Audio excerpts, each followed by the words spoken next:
talks are always a mystery. So I always wonder if the people are on the other side of the camera. So, okay, there is the chat. Finally, I managed to get it.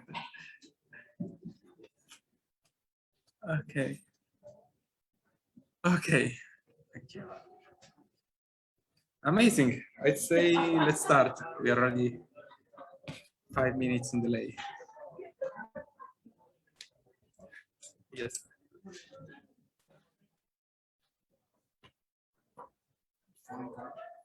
Yes. So first of all, Sophie, can you please give me some feedback? Do you hear me? Do you have any background noise? Do you hear anything? I hear you pretty well. There's a little bit of background noise, but it's nothing too distracting. Okay. So could you please take care of the background noise? You have to go upstairs. Yes, here is a, yeah, I'm streaming from Sri Lanka. It's an adventure that you can't even imagine. Okay, but we're managing to do that. Okay, so let's start with the presentation then. I'm really happy to be doing that. Minimize this one. Okay, so welcome everybody. Today I host a talk about mycology and the innovation in biotechnology. Why I want to host this talk? So first of all, I'm Alessandro Volpato, and I'm biologist and freelancer, and I'm active in the field of biotechnology and innovation since 2017. And since 2019, I'm working with mushrooms, and we are running several projects with the university, artists, art galleries, and communities. And we are really exploring all the opportunities that mycology and biotechnology are bringing to us. So that said, as the flyer says, we are working on different fronts. For example, mushroom can be used as a source of food, can be used for mycofabrication. This is maybe why you're here, for mycoremediation, which means to depollute the environment and also produce some medicinal compounds. And now let's start. Can you please, thank you. We have some background noise. First of all, what is a fungus? How we define fungus? Because yes, we say we work with fungi, we work with mushrooms, but what's exactly the living being we are talking about? So there were different attempts in the past and in the history to classify correctly these organisms, which were seen as plants for the first explorers, because they went to the wood, to the forest, and they said, okay, there are plants, which are these green things, is this green stuff that's growing. There are the animals, which are these things that are jumping around the forest. And then they said, okay, and then they saw, okay, there is this things coming out, popping out of the ground. What are they? And they said, okay, that's a plant, because it's not, so it stays there and it looks similar to plants. But actually then phylogeny studies and studying and later studies told us that they are a group on its own. And yes, is a wider group which encompasses diverse organisms. And here we can have an idea of how big is this group. You see, this is the tree of life, and this is the tree of life, and yes, and the arrow shows how tiny this group is. Probably the bacteria and archaea kingdoms domains are even bigger, which means the fungi are very tiny portion of all the organisms that live on this planet. What about why study them? What about studying them? So mycology is the branch of biology which is concerned with the study of the mushrooms. And what are they studying exactly? So what's to study about these organisms? Well, we study them because they are pathogens to us.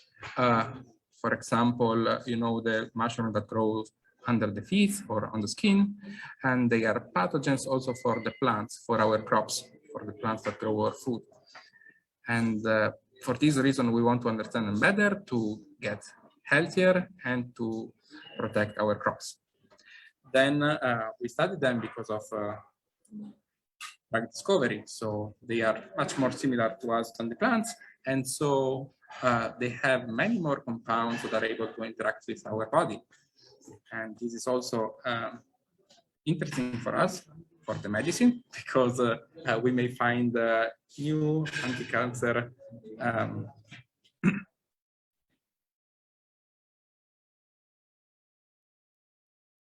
okay, I'm switching the network. I may go away for 5 seconds or 10.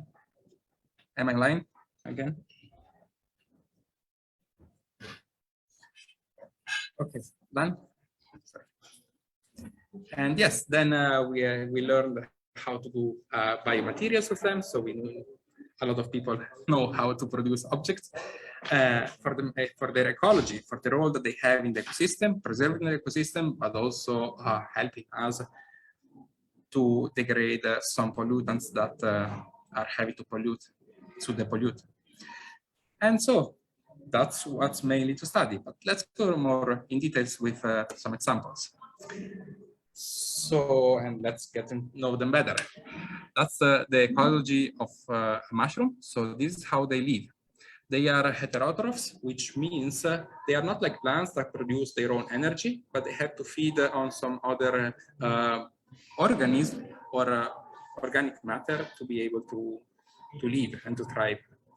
There are three main types of heterotrophy, which are saprophytes, which are the mushroom that degrade dead organic matter. For example, the one that grow on the woodlogs.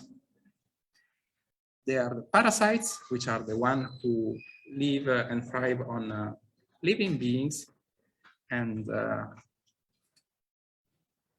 at the cost of the host. And there are the symbionts, the one who live together with other organisms. For example, you've heard of mycorrhiza, which are the mushroom that grow together with the roots of the plants. So, and here is, okay, we have power interruption. So because I don't hear you, I don't see you. If there is any issues, or you don't hear me, you don't see me, or something gets wrong, please tell me. We are here. We have a team that should support the operation. Okay, and here is how they reproduce. So everybody at this point, I think they are really the reproduction cycle of this mushroom is very well known. We have spores. So the spores are the baby mushroom. From the spores grows the mycelium, and which is this thread-like structure which remembers the root of plants. And when two different individuals, two different fungi, two different mycelia meet, they may be sexually compatible. So it's not like in humans that we have two sexes, but they have I think thousands of sexes, mushrooms, and we talk about sexual compatibility, and when they are compatible, they build this fruiting body, which is this, which is the mushroom, the body that we see coming out of the ground. So my connection is unstable. Okay, let's keep going. And then once they build this fruiting body, below this fruiting body, which is the mushroom that we eat, there are some gills or some pores, and from there are the spores coming out, which is the baby mushroom. And here the cycle begins again. So this is the kingdom of mushroom, and in this group belong also yeasts and molds. So we have when we talk about mushrooms or fungi, and when we talk about mycofabrication or transforming with mushrooms or producing medicinal compounds. That's what we are addressing here. So this is the organisms that we are addressing: molds, yeasts, and also mushrooms. Okay, so this is what we know, the gourmet mushrooms. This is the industry producing mushrooms, and we know them as a source of food since, as humans, we know them as a source of food since long time. And what we do, and we are good at nowadays, is cultivating them on large scales. And this is how everybody knows mushrooms. Then the further ideas come later. And how does it work? So how can we cultivate mushroom out of the forest? Well, we have a tiny substrate, and these are the pictures that we took with the Technical University of Berlin, so Bertram Schmidt. We cultivate mushroom in the same way that the university does, and at some point you make them fruit, we call that. And it's simply they try to reproduce, and here is a mushroom in a jar, and here you see how the primordia start. And this is what the mushroom formed before building the fruiting body. Then there are the tiny pins, which are the very tiny mushrooms. And you can see that in this picture, they look exactly like this. They are a couple of millimeters, and they're still growing. And then once the process goes further, they grow into very big mushrooms. That's a picture of oyster mushroom, but we grew many different types and species, so we have expertise in a diverse range of mushrooms. And yes, it's a really fun process to reproduce, and it gives some satisfaction to some real satisfaction to eat the mushroom that you grew in your basement, maybe. Okay, and now how do you scale up? And this is how the professional does. So you simply have to think you need much more substrate. So you need a big device to carry this substrate. You need a ship, you need a port, and you need a big machine to work this substrate. And then once you have that, what happens? You want to build a climate chamber. So you build these structures, which are simply houses or buildings where you control the environmental conditions, which are the humidity. Mushroom love a lot of humidity to fruit, the temperature. The mycelium likes to grow in the cold substrate, in the cold earth, but to fruit they like warm temperatures. And actually, because they grow and their metabolism produces heat, actually these buildings have a cooling system, because they produce so much heat that in the very end they will not grow anymore and inhibit their own growth because of the heat they produce. And yes, you simply have to think big to have a big machines, humidity control, a big cooling system. And I hear someone. If anybody has questions, please just go. Chris, can you please help me? Okay.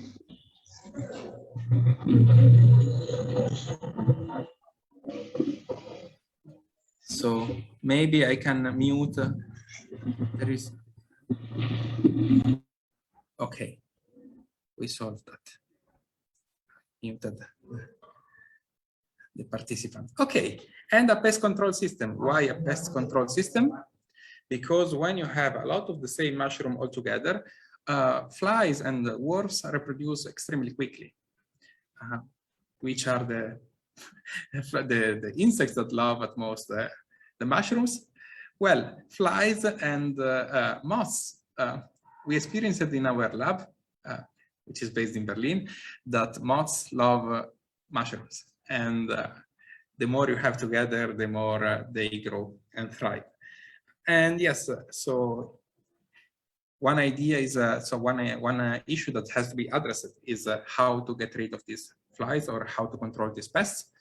And the other issue is nematodes. So there are soil worms that simply eat the hyphae and the roots of the mushroom. And if the mushroom can't supply himself with new nutritional, with new nutrients, then it won't grow anymore. And the industry wants to have a big mushroom, which are not bitten by larvae of insects, which don't have eggs, but they look perfect, and big. So which means the mycelium system of the mushroom should be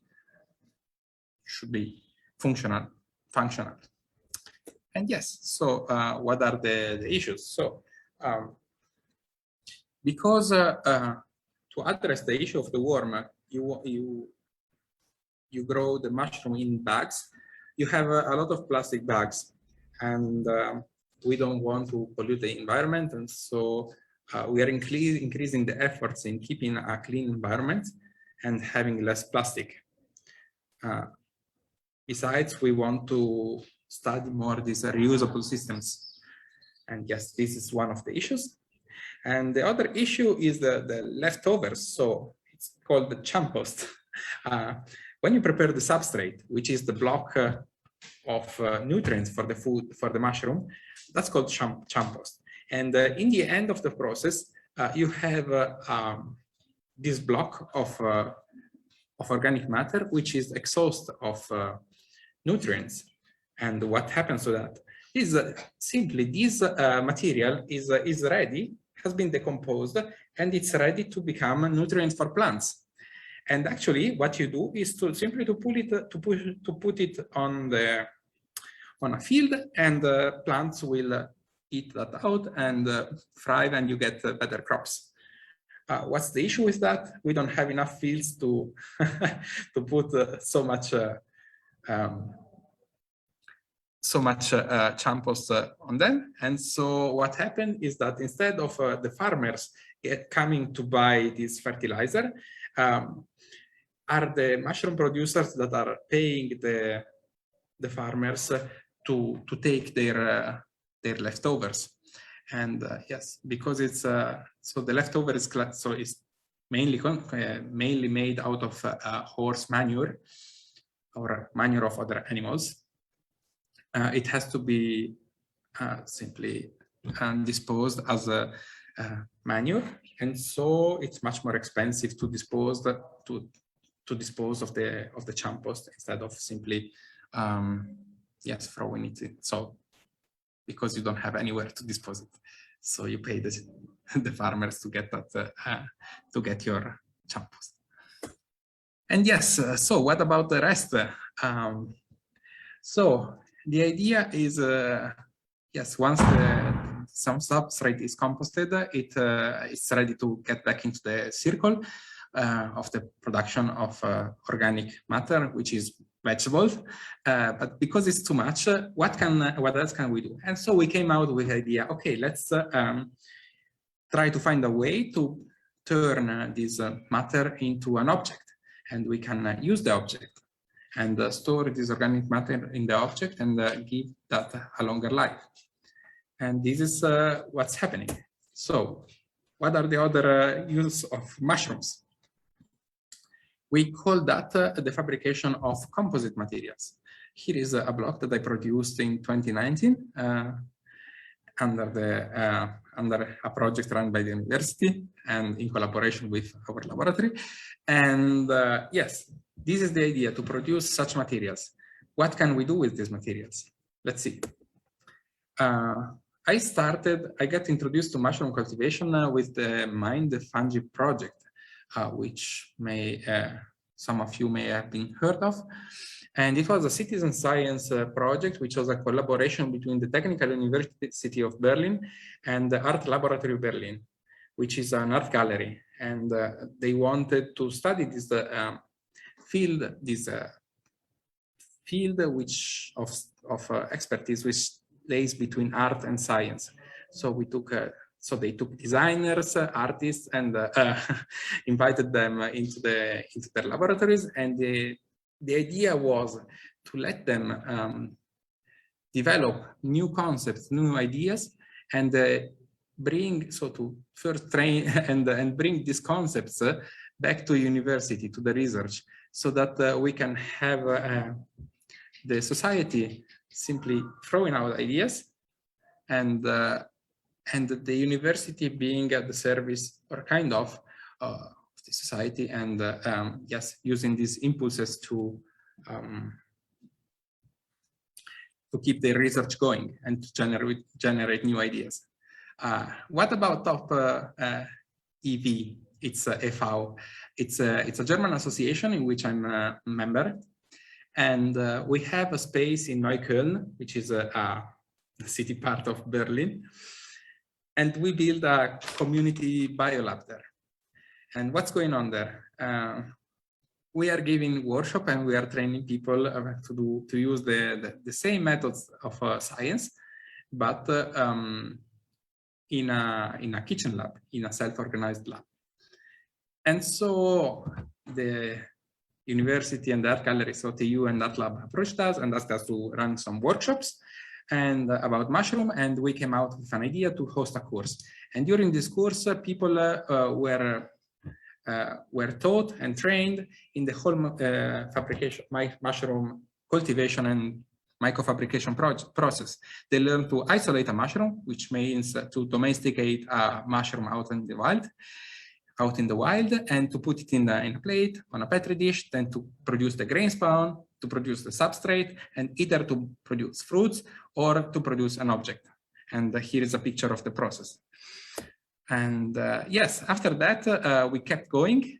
I kept going, and I supported a group of people who wanted to produce a myco helmet. That's it's a bicycle helmet, and it's a wearable. So the idea is also to produce not just tiny objects that can substitute plastic, for example, like packaging materials, but also to produce wearables, so clothing, helms, or backpacks. And because out of mycelium you can also do leather, you can also have flexible materials. But as I saw in my experience, the properties and the mechanical characteristics are so wide that you can have very brittle materials, so and go for substituting the polystyrene, or extremely hard and tough materials which can be used as I don't know, bricks or even more, or stones. Yeah, so then after the Mind the Fungi project, TU Berlin and Vera, so led by Vera Meyer, so that's the group with whom I'm working with, created another project, which is what about building a house out of mushroom?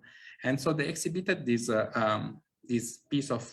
design piece in Frankfurt, which is in Germany, and yes, it's covered in mycelium panels, and which has the property of thermo-isolating this environment. And there was the possibility to sleep inside, so to stay one night inside the mushroom house and sleep there. And yeah, that was nice. So I wasn't directly involved into that, but was a block to build the next project, which is Myco Build. So after this experience, the Technical University wanted to push that further, and we asked ourselves how to do bricks out of mycelium. And there is this new collaboration which is still running between Futurium, which is a house of the future, kind of a museum. You can imagine that similar to that. The Technical University of Berlin. There is, yes, there's the association with Top, in which I'm involved, and Kids Builds, which is a collective that came out of the. Okay, 1 second. We have a microphone which is active. Okay, now it's fine. Okay, and so we produced these bricks, and the idea is to do that. This is what we built in the very end. And yes, we are still, we plan to host another workshop. We built that with participants. So we invited people and we trained them again to produce, to cultivate mushroom at home and to produce these materials on their own. the exhibition is in Futurium. It's close to the central station of Berlin in Futurium. Everybody can go there and look at it. And yes, keep in touch with me if you happen to be in Berlin and would like to participate in the next workshop of the mycobuild. Yes, and this is what we built. And we are studying now the next steps, or what I mean to is how to design negative molds or how to produce many more of these bricks in a setup that allows everybody to participate and to build their own myco home. And yes, you can find further resources here. The first link is directed to the protocols, to the documentation. If you want to reproduce these materials, you can click there, you can download the resources, and you can really start tomorrow to cultivate the mushrooms at home and to build a mycomaterial. And the second link, that's something interesting. We, in Berlin, because there are so many mushroom enthusiasts, we decided to group ourselves together. And so we opened a Telegram chat and a Telegram group, and we share each other thought or picture of project about mushrooms. And yes, it's a very nice way to come to get together. And we have monthly meetings where everybody gets together and we discuss about our projects. It's a very nice event to understand what's going on in the scene. Yeah, so that's the end of the first part. And are there any questions, or do you need a 5-minute break? So let's see.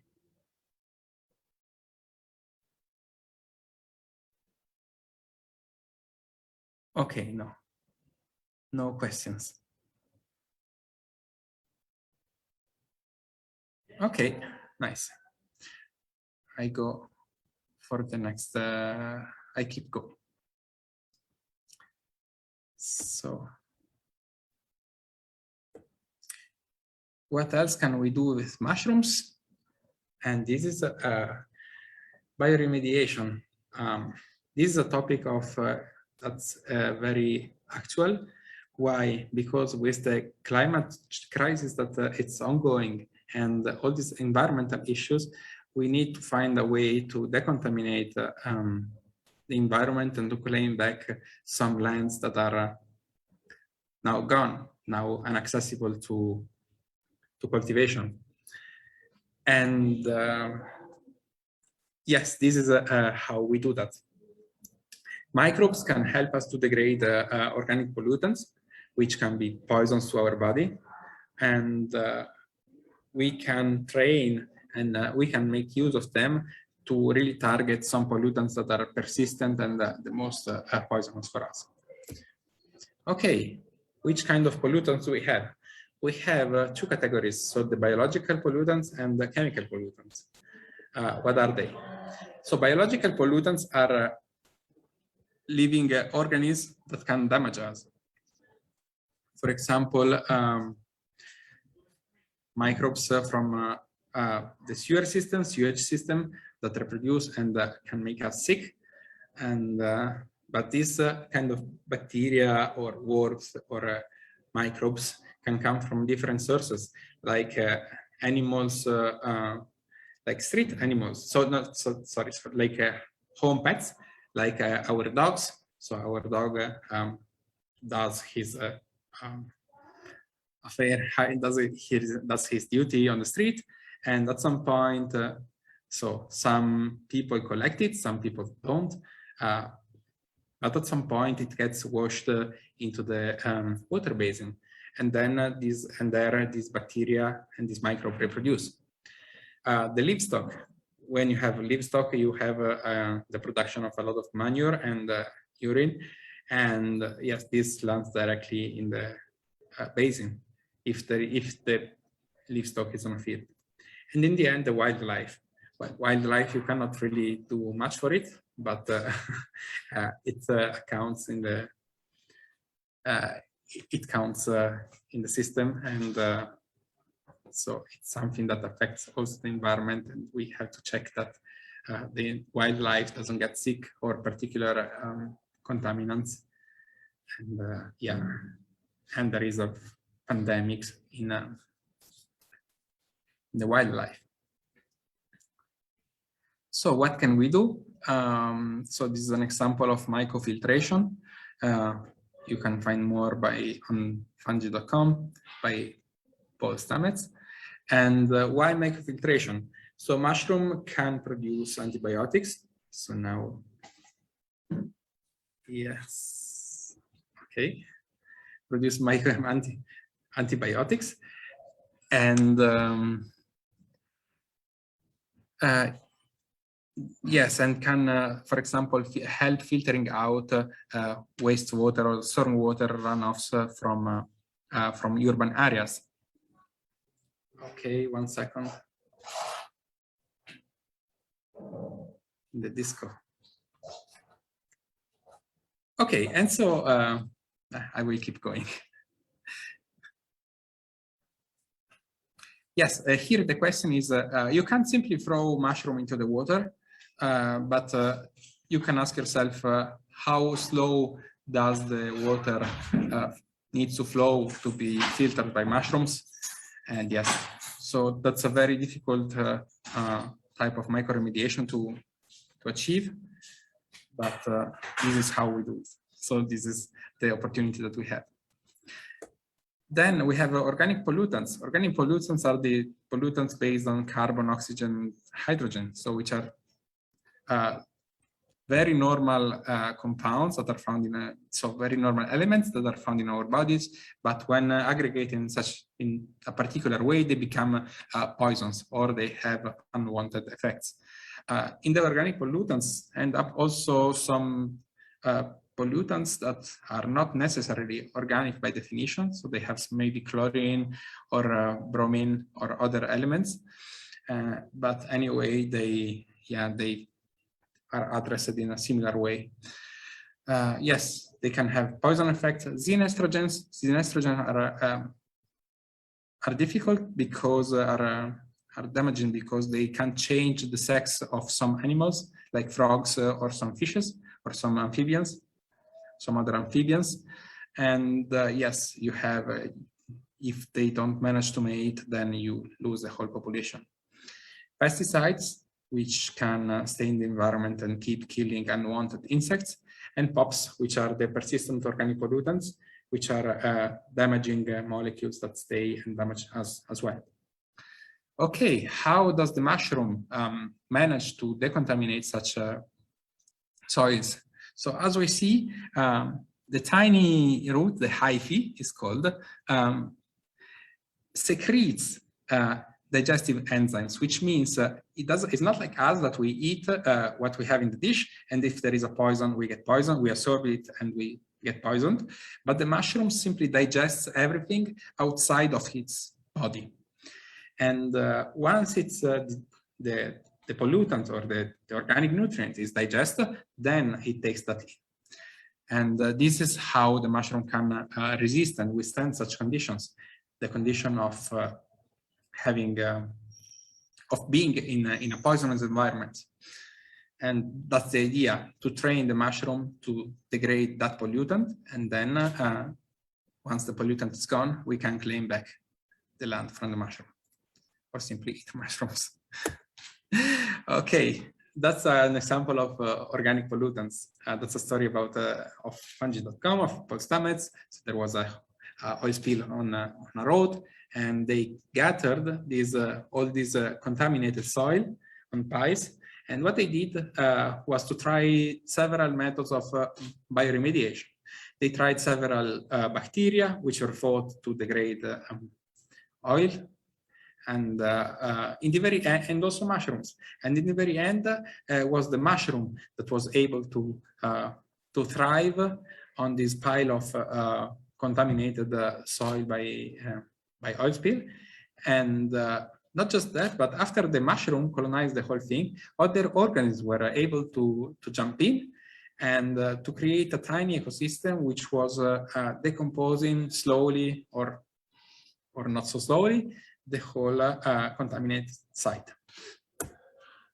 Okay, pesticides are also toxic compounds, and so that also have to be addressed. And now we are studying how and trying to find some mushroom that help to degrade the pesticides and the persistent organic pollutants that are in the environment, and try to give the insects a better environment to live in. And yes, because the insects are mostly the pollinators, but also other insects that are play a key role in the environment. And we understood now that if we lose the biodiversity and the complexity, other organisms can die, and we lose also the plants. And in the very end, it will be questionable if we as humans will be able to survive without any other organism or microbe around us. And another big issue is the synthetic textile dyes. For this, the best that I heard of, it was a yeast, and the yeast that produced some enzyme, some digestive enzyme, which were taken these textile dyes. Why is that an issue? So, for example, when we produce our clothes, we want to dye them, and because we want to make the color to last a lot, we have that we need chemicals that are really persistent and stable. And once the clothes get washed into the dye, then we have a lot of wastewater full of dye, which lands. So usually that's done in Southeast Asia, and the pollution gets in the river. And the idea is to produce this yeast that gets that can feed on the dyes, and at least reduce the impact of this industry. Much more is needed. Okay, much more understanding is needed in this field. And then there is the category of metals. Metals are really difficult because they can't be degraded. They are elements, and they will stay as metals until they undergo some nuclear reaction, which is unlikely and won't happen in our times by themselves.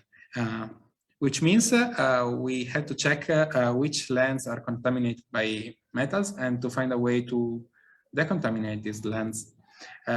Metals can be toxic, poisonous, and can cause acute and chronic diseases and conditions.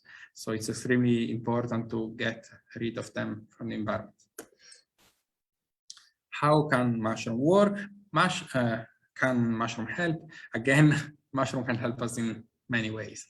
And they can pick up the metal and close them in some vacuoles.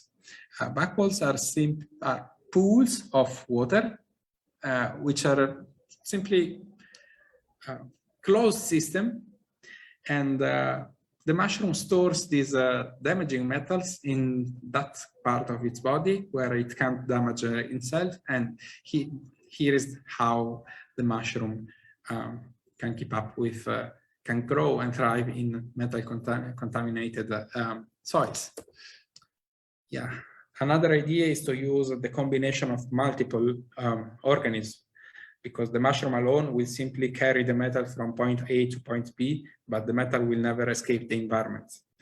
The other idea is to use also phytoremediation. So to use this symbiotic mushroom, which build a relationship with plants, and move the metals into the plants.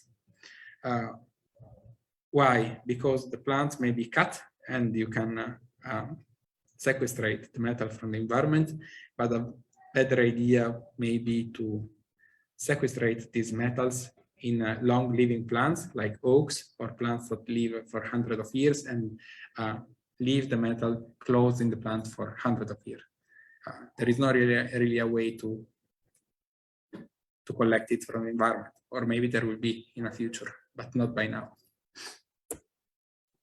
And next step about degrading organic compounds would be to engineer bacteria, because the bacteria are affected in a different way from us, from the pollutants, so they are much more likely to survive. And if we train them or engineer them to target a specific pollutant, they are much more effective. Yeah. And then the final topic. Check the time, we are on time. we are studying mushroom for medicine. So mushroom can produce medicinal compounds. Here is the example of penicillin, which is very famous. But can we go beyond that? We may find new antibiotics in other mushrooms. Why not? We found one. And because we are actually undergoing a deep antibiotic crisis, it's better for us if we start to think either at new ways to screen and to produce new antibiotics, or new ways to defeat bacteria. So these bacteria specifically that are becoming antibiotic resistant. And yes, yeah, there are two ways. So there are two ways. The first one is to research more in the new antibiotic fields, but that's not being really done by the pharmaceutical industry anymore, because the development cycle and the standard have become so high that it's not worth anymore to invest in that section. So yeah. And the second one is phage therapy, it's called. It was a nice project in which I was involved, and it's about training viruses to kill bacteria that are antibiotic resistant. Yeah. Then we may have heard about anti-cancer effect of mushrooms. Well, here is Trametes versicolor, a very common mushroom, I would say now at least in Europe, in the whole Europe, and now in Sri Lanka. I found some of them here, and that's these mushrooms that grow on the wood produce compounds that can interact with our body, and it's considered so that it's the extract, this polysaccharide K, as extract is considered safe and be a valuable addition to cancer treatment. And it's approved for clinical use already in Japan, at least. And yeah, it's seen to improve the effect of anti-cancer drugs in combination. And also that's reishi, that's also a very famous mushroom. And it's widely used by the traditional Chinese medicine practitioners. And what's going on with this mushroom? It has so many compounds that can interact with our bodies and can support our medical treatments that however you use, it looks like you have benefits and positive effects just by drinking that as a tea. The truth is that it needs to be studied and the effects has to be comprehended more in depth. The methodologies of the actual studies are somewhat unsatisfying, but promising. And the results or how the communication of the benefits is done is incorrect. So sometimes it's inadequate or can lead to incorrect information. And so what about it? So we already know that in combination with chemotherapy, there is a likelihood of a better response from the patient. But there are also a couple of reports of harmful effects. So in my opinion, and say that's my opinion, yes, we have to study more in depth these compounds, understand how does it work to have a proper dosage, and to use the mushroom and the properties of mushroom in the correct way and to really have an advantage. Yeah, what's also, so in Europe we have a lot of these pills, mushroom extracts that promise marvelous effects, but actually there is no clinical studies behind it, and there is no approval as a medicinal product, at least in Germany, for this mushroom extracts. Definitely, they are supported, they are integrators, but we need to understand much better to comprehend much better the mushroom and how they work. Another hot topic is magic mushrooms. So some people witness that their psychological state can better, or they can relieve some trauma or help with with the improvement of the psychological status. Actually, the study suggests that after the first usage and getting out of severe depression, the participants, some of the participants of the study got back into depression without the mushrooms, and it was difficult to see. So, and some got a real improvement. So we need to understand much better how the psychological development of the situation is when people take psilocybin or magic mushroom as medicinal mushrooms. So I don't know, it's a very, very difficult field and very with too many variables, and so it's very difficult to make any statement in this field if it's good or bad. But for sure we need to study more. So that's what I say always. We need to, there is a lot of things that we need to comprehend in mushrooms. And yeah, but anyway, you can drink tea. He's Bertram. He's one of the scientists of TU, and he's the he supported the creation of the mushroom course, and was also involved directly in training the participants, which are architects, designers, artists. And we had yes, and chaga is its favorite mushroom, but he knows that yeah, you don't have to believe that it has medicinal properties, or at least it's not a belief. It can improve your health. It could not. It could have just a placebo effect, or it can worsen it. Anyway, yeah, there are people who like to drink it, and he likes the taste of the mushroom, so he goes for it. And yes, if you go mushroom hunting for eating, so make sure that you just pick up what you know that's not poisonous.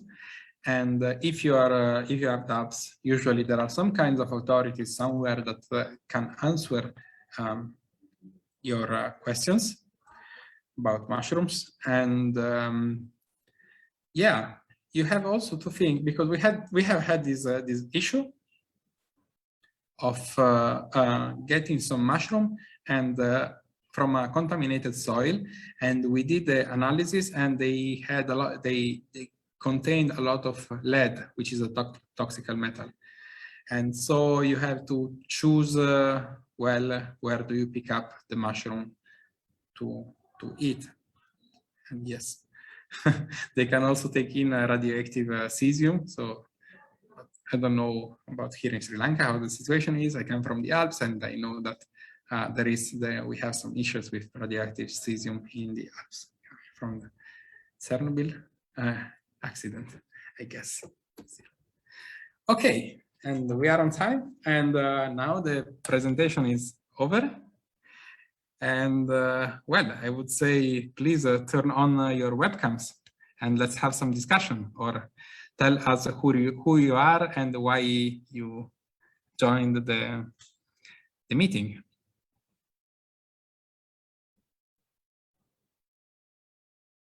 Okay. I can start. I have actually some questions. Or maybe I will introduce myself first. My name is Sophie, and I'm living in Denmark. And I actually just came across this presentation was going to happen on a Facebook page I found yesterday about mushrooms. So I'm really excited to hear the presentation. And I'm personally a design student, studying design for planet, and I'm just looking into general design and mushrooms, and how mushrooms can change the future of design. But I was actually really interested to hear that you said that the mushrooms can move metals, and that we shouldn't eat the mushrooms, obviously, that are picking up the metals. But is there anything else that mushrooms are like absorbing or holding on to that we shouldn't be eating? It's a difficult question because it's very specific to the mushroom and to the place that the mushroom grow into. So yeah, usually what we did is to send the mushroom to a pharmacy to let them analyze for metals, and this is how we got the results that they were contaminated with lead. So okay, otherwise... so right now I'm doing some experiments like with growing mushrooms on like only waste materials around the house.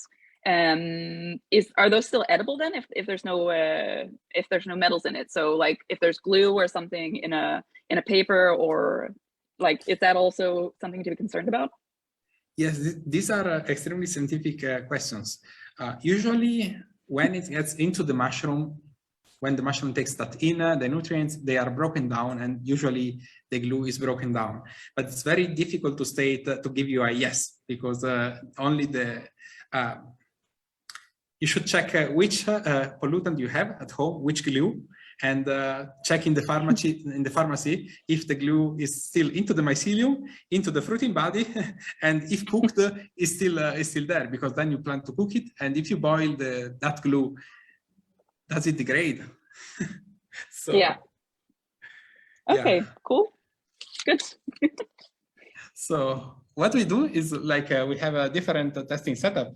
So we use this jar, and we let the mushroom grow into this jar, and we see if the mushroom is degrading. Here is a mixture of different type of papers, and we want to see here in Sri Lanka if the mushroom managed to degrade that. We have the issues here that there is no waste management system at all. So, or there is, but very, very poor. And practically we are left with all the plastic, all the, whatever we have, it's here. And it's common practice to burn it in your backyard. Here there is a lot of backyard. And so, yeah, the first, I was thinking to come here and to make these materials that I show you. So we have these materials here, which are, so maybe you have seen them everywhere, and then train them to make this. But actually we are going for mycoremediation.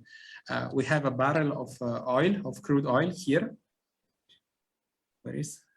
And the authorities are not picking it up, and the barrel is broken and is leaking into the ground. And so there are huge challenges. So yes, if you are into these, I would suggest you to, so we offer, we are planning to offer residencies here in Sri Lanka. It's a very nice place. Wow. And if you are going for these challenges you want to study planet ecology or planet sustainability, here you will have a full-scale challenge. You will understand how complex it is. I was mind blown by this, by the complexity of the challenge that's happening here. So if you that's really amazing. So you're in Sri Lanka for how long, working on this bioremediation? So I was working on bioremediation. I came here the 25th of February, and I'm leaving the 8th of April. And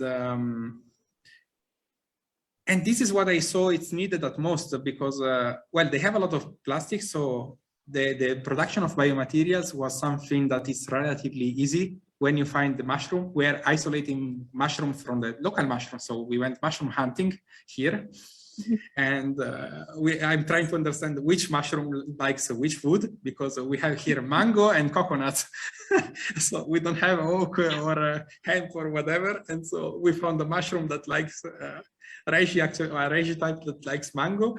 And there is a mushroom, which is, I think, a tramete, which is likes the coconut. So it would be great to have a coconut. Sorry, there are insects, bad insects. I saw one crawling on your shirt at one point. I was, ooh, not now. It was a few minutes ago, but lots of insects there, I see. Yeah, we're in jungle practically. We're in Batikaloa. So if you Google it. And well, if you take the contacts, we can have a call later on if you want. So now it's... I would love that. Yeah, I would love that. Now I have so many questions. So yeah, I would really love that. Okay, I would like to ask to Angelica, if she's online. or no?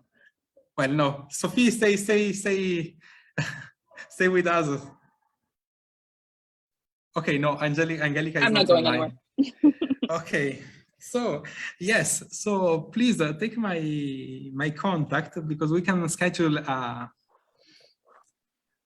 next call. We are really looking for people who are willing to join us. I know this. Cool. Yeah, I'm actually like I'm right now. I'm just I'm working on my master's project, so I'm like finishing in June, and I'm really looking for like places that I can learn more about bioremediation and designing with mushrooms, because I think it's really the future. Like such a great work. Yeah, so I think, yeah, here is my email, please. Yeah, Because I see it. I'm looking for someone like you that is willing to work on mycoremediation and to bootstrap that. So we have a laboratory in Berlin. So we are being now kicked out, but we are still holding, and we have equipment, and we will simply move in another place. And I want to open this track of bioremediation. And I'm looking for someone passionate enough to take over that track. I like to make supporting and training where needed. So I'm here training the people in Sri Lanka because they need it, but I don't, Super cool. So like, what's the issue with you staying in Berlin? Is because you want to move around and train people in different areas of the world that need it, or? No, it's simply gentrification, and our space has been sold, and the prices rose, okay. And we have been kicked out because we don't pay, so we pay too little money according to the investor standard. To the real estate market, we are not into the, so like this. Okay. Cool. And then, well, let's schedule another call, and yeah, I mean, like, if nobody are there other people online? So AK is and Dreamspace. Dreamspace is the association, the NGO running here in Batticaloa in Sri Lanka, which opened this space. It's an amazing space. They have so much space, and I would love to give you a tour of the lab. It's so amazing, and it's so inspiring. And there are a lot of young people and which need guidance. And yeah. So I will give you the tour and do the presentation of the, so that these flies like my material, and then they lay egg, and then I have moths everywhere. Or yeah, I have also experienced that at home. I've been really trying to find different ways of like sealing things off without like, you know, taking the oxygen away. So yeah, but I will, should I just send you an email then right away, and then we can make some time to meet again? Yes, probably will be start of the next week. Awesome. I already tell you, because there is something else going on here now locally, but then yes, super, definitely, and we talk again. Perfect, cool. Great. And this is over then. Should I hang up, or? Well, it's fine if you have other questions related to the talk. Okay. If not, or if you want to structure questions, then I will be more prone. So now it's I'm in front of the light. It's extremely hot here. I'm sweating. Okay, I will email you then, and look forward to speaking with you again. Okay, thank you. Amazing. Okay. It was really nice to meet you. Thank you. You too, and yeah, talk again soon. Yeah. Have a nice weekend. You too. Bye bye.